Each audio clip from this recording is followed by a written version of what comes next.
Hey everybody, how's it going? We're going to be taking a look at AJT Design key fob replacements for 2014 plus GM trucks.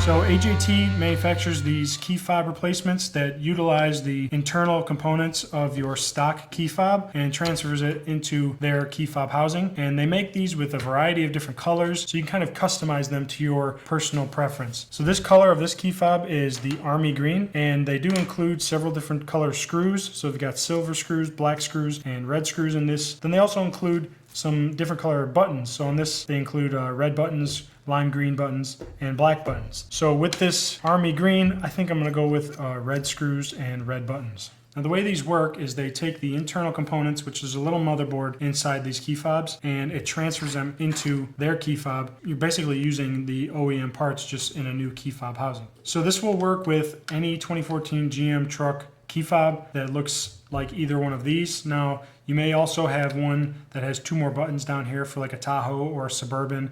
For glass, there's like a button here and here for popping up the rear glass. These are from pickup trucks, so they don't have rear glass, but either way, you're either gonna have 2 buttons in panic, 3 buttons in panic, or 5 buttons in panic. Any type will work with these. They include all the types of buttons in here that you are going to transfer over to the new key fob. I will show you how to open up the ones with the silver wings, but for today's purpose, I'm actually going to be transferring everything from this key fob into this new one for my 2016 Chevy Silverado. So first off, to open up these key fobs, you need to flip them over, and up here by where the key ring attaches, there is a little groove on the back side here. I have a couple different random tools that I'm going to be using today. This is just a little flathead screwdriver, but there's a little spot here where you can put your screwdriver into and then pry up the back plate on the key fob just like that, and that reveals the battery slot. This is where you could just replace the battery and put the back cover back on and be done with it. But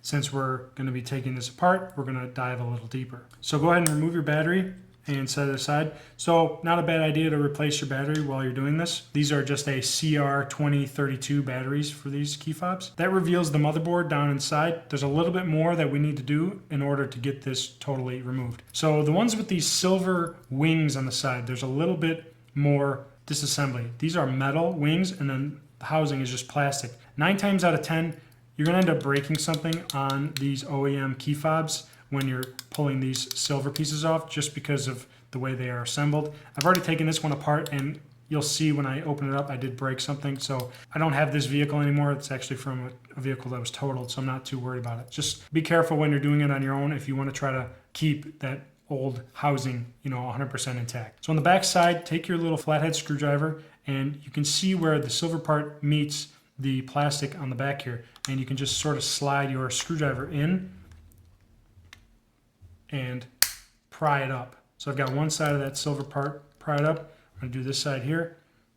Get it, pry it in there. I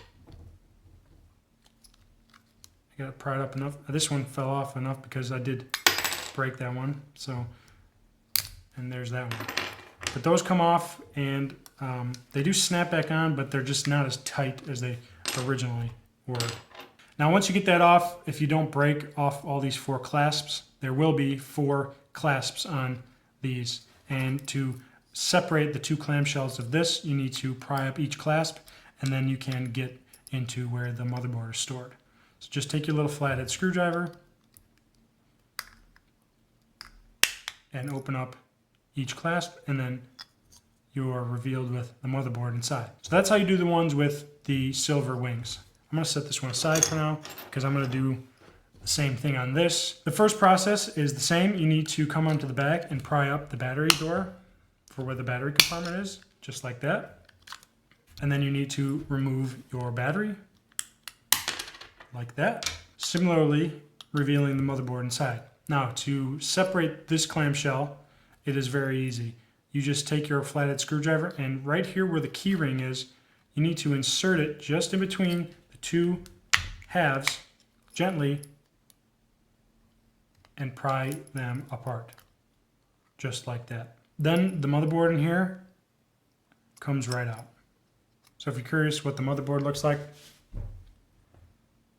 that's what that looks like. We do need to take one piece out of the factory key fob. This silver piece here is for the battery, so we need to take that out, and we're going to reuse it in the new key fob. So I'm going to use my little tweezers here and just gently pull this piece out like that, and we are going to reuse that. Now, like I said, they include all the buttons you need, so you just need to go through and find the ones that you actually need. And then they also include some blanks, because not everyone's key fobs are going to have all 5 buttons or whatever. The way I'm going to do this is considered to be the top of the key fob. This is the bottom. This is where the key ring is going to go through. So this is the top, and then I'm just going to flip it over like so, and I'm going to start dropping in these blanks and these pieces into the correct spots. So my truck does not have remote start, so that means I'm going to drop in this blank on the top where remote start would be. And they only go in one place, so you can't really mess this up. And they just sort of sit in that spot. So this one says start. I'm going to leave that one off the side because I'm not going to use that. This is the one that says panic. That's going to go there on the bottom. I'm going to put that there. This button here says lock, and it's going to go in this slot there. Here's a blank. So on this blank, I'm going to put it in the spot where it fits, which happens to be right there. This is the unlock button, which goes right there. This is a tailgate lock. This is a glass lock, and then here's another blank. That must be for this spot here, just like that. So I'll just show you the buttons that I'm not using. But if you do have those for a Tahoe or a Suburban, obviously you're going to want to put those in the correct spots. So for now, I'm going to just set this aside right there, and then I'm going to take the other half of this clamshell, and we're going to install this little silver piece for the battery that we took out of our factory key fob. So on the back side of this, there's a little hole here for where the battery is going to sit. The way this goes in, very similar to how it was installed in the factory key fob. There's 2 little slots for it to slide into, and you just need to make sure you push it all the way down so that it seats all the way down and is nice and flat on the bottom. Otherwise, your battery may not make full contact and you may run into issues. Just make sure that's pushed in all the way and that it's seated nice and firmly in the bottom of the clamshell, just like that. Next, I'm going to actually take my battery, and there's a little note on here that says CR 2032 down. So that means you just need to take your battery and put the positive side down so that the battery sits in there just like that. Next, we're going to take this gasket. The gasket's labeled for top, and you could force it in the other way, but you need to get it the right way. So this top matches up to this top here. I'm going to take this gasket and slide it in to the slot like so, and it just sits in there nice and easy. Next, we're going to take our motherboard and install it into the gasket right there. So this is the top. These are the 2 buttons that we're going to be using. And here's the 2 buttons that are going to be used on my truck. This bottom button is for the panic, so we need to make sure we orient that the correct way. And we'll just flip it over and push it down into that rubber gasket, making sure it gets seated all the way down in there. So next, we just have to push the 2 clamshell pieces together, and there's going to be a little bit of resistance because this gasket gets pushed into this groove on the outside of here, and then we'll install the screws that will hold it together all the way. So I'm going to just push those together as best I can with my fingers like that. There you go. And it's going to want to open up before you get the screws in, so just do your best to push it down together and just leave it then for the next step. So we've got these little screws. They include the Allen wrench, which is nice. One note I will say, and they say it right here on this card, do not use thread locker, because the plastic that they use on these key fobs is not compatible with thread locker. It will actually eat away at the plastic if you install thread locker on these. Plus, you don't need thread locker on these. They're not going to come loose. They're threading into plastic. It's very easy. They will just, stay in without issue. Just drop your screws in and then tighten them up. And just get them nice and snug. They don't need to be crazy torqued down. I'm going to do this one up here next.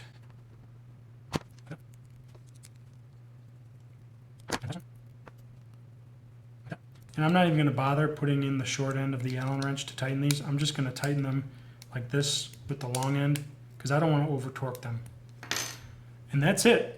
You're basically done then, and you can reinstall your key ring and your keys on this, and enjoy, you know, just like your normal key fob. So here's my truck. Here's the new key fob. Lock. Unlock. Panic.